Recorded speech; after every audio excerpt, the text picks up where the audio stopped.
Hi friends, Siragadikka ஆசையில் promo போட்டிருக்காங்க, பார்க்கலாமா?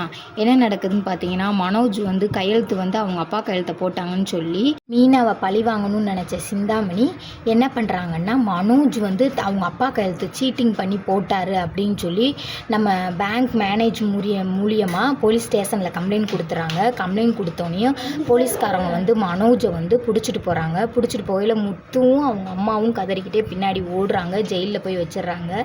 வச்சோன்னே ஸ்டேஷனில் போய் வச்சோன்னே என்ன பண்ணுறது, மனோஜை ரிலீஸ் பண்ணணுமே அப்படின்னு சொல்லி ஒரு வக்கீல்கிட்ட சொல்லி வக்கீலை கூட்டி போய் கேட்குறாங்க. கேட்டதுக்கு இதுக்கு எந்த ஒரு சொல்யூஷனுமே இல்லை, சிந்தாமணி அம்மா வந்து கேஸை வாபஸ் வாங்கினா மட்டும்தான் முடியும் அப்படின்னு சொல்லிட்டாங்க. அப்போ சிந்தாமணி அம்மாட்ட போய் மீனா பேசுகிறாங்க. ஓ மேலே 1000 கேஸ் இருக்குது, நான் இப்போ தலைவியாக வேற இருக்கேன், யாரும் வந்து சொன்னாங்கன்னா உன்னையுள்ளே கொண்டு போய் வைக்கிற அளவுக்கு எங்கள்கிட்ட ஆள் இருக்குது, இங்கே பாரு எத்தனை பேர் வந்திருக்காங்க, எத்தனை கேஸ் உன் மேலே இருக்குன்ட்டு, நீ வந்து கேஸை வாபஸ் வாங்குறியா இல்லை ஓ மேலே நாங்கள் கேஸ் கொடுக்கோன்னு சொல்லி அத்தனை பேரும் மீனாவும் அவள் ஃப்ரெண்டு எல்லாரும் போய் அங்கே நிற்கிறாங்க.